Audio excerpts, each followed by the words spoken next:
At UFC Uruguay, Mike Perry suffered what's probably the worst nasal fracture we've seen recently in pro sports. What's up, everybody? Welcome back. For those new, my name's Brian, and I'm a doctor and a sports fan, and it's my goal on this channel to combine those two interests to explain different sports injuries and sports medicine topics in a way you guys can better understand and learn from. Today, we're going to be talking all about nose fractures, in particular related to what happened with Mike Perry. By now, you guys have all probably seen the photos of how just severe and awful this injury looked, and we got word this morning that he actually already underwent surgery to repair the fractures. If you like this type of content and want to stay up to date with future videos, make sure you go subscribe, and let's get started. Now, every time we hear about fractures, we think about broken bones. But in the case of the nose, there's actually very few bones that comprise the actual structure of the nose itself. The shape of the nose is primarily made up of cartilage, which is the same sort of material you have in your ear, or what lines the joints in our bodies and make up our tendons. The actual nasal bones themselves are only little thin bones that sit sort of at the bridge and at the top of the nose. But within the meat of the nose itself, there's no actual bone. But the nose sits on the face, and there are plenty of bones in the face that can become injured whenever we have any sort of trauma to the nose. If we look at a side view here of the nose, we can see what some of those bones are. Again, at the top, you have your two thin nasal bones,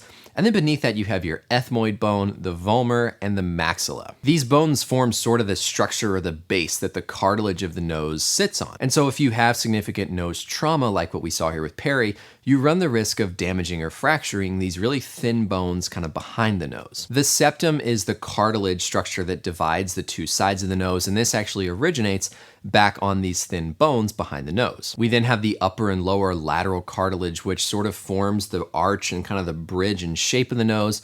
And at the very tip, you have the greater alar cartilage. Now, just because these cartilage structures aren't bone doesn't mean they can't become ruptured or can break. If there's enough trauma, like what we saw here with Perry, you can have tears, you can have injuries to that cartilage, just like you run the risk of fracturing and breaking a bone. Looking at his picture, it's hard to know if there's any underlying facial trauma, but the fact that he had to have surgery and was hospitalized implies that there very might well have been. Certainly from just the severe deviation, we can assume there was a lot of septal injury, and we saw the blood during the event itself, implying additional trauma. It's reported that Perry underwent surgery for his injury, but oftentimes that's not actually needed with the nose fracture. Most commonly, doctors will do something called closed reduction to correct the deformity and reset the bones in the nose. Closed means that they don't have to open the skin or make any incision, and reduction is the term for when you try to line everything back up. Obviously, though, the concern if there's any underlying facial trauma or if there's such a severe injury like what happened with Perry is that you're not going to be able to get proper alignment and really ensure safety and opening of those structures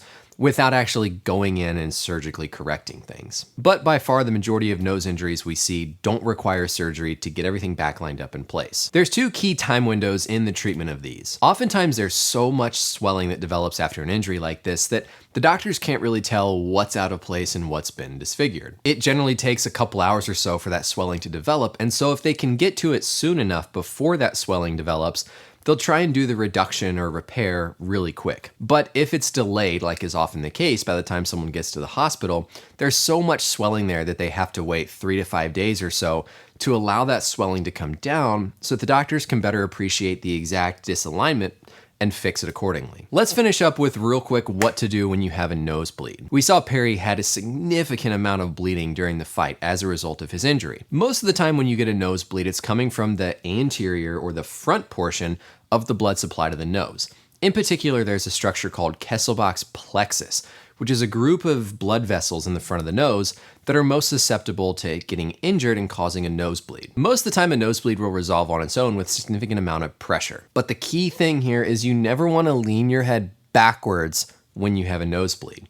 The risk with that is that the blood can go up through your nose, down into your throat, and cause problems with your airway. In the case of an acute nosebleed, what we'll do is we'll have the athlete or person apply significant pressure right in the front of the nose. So not up at the top where the bones are, but more down actually just in the front of the nose where those blood vessels are. And you have to hold pressure for a long time, sometimes 10 to 15 minutes, to really get those blood vessels to clamp down and clot off and stop the bleeding. But you want to make sure that you're leaning forward whenever you do this.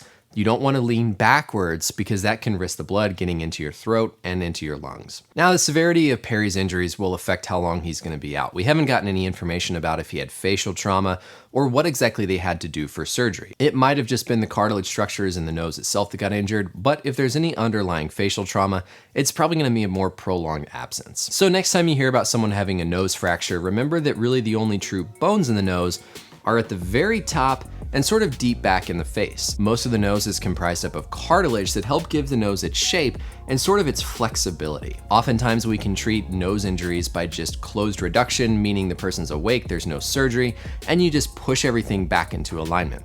But in more severe cases like what happened with Perry, surgery is required to fix these structures. Thanks as always for watching, everybody. I hope you guys learned something in this video, and until next time, we'll see you later.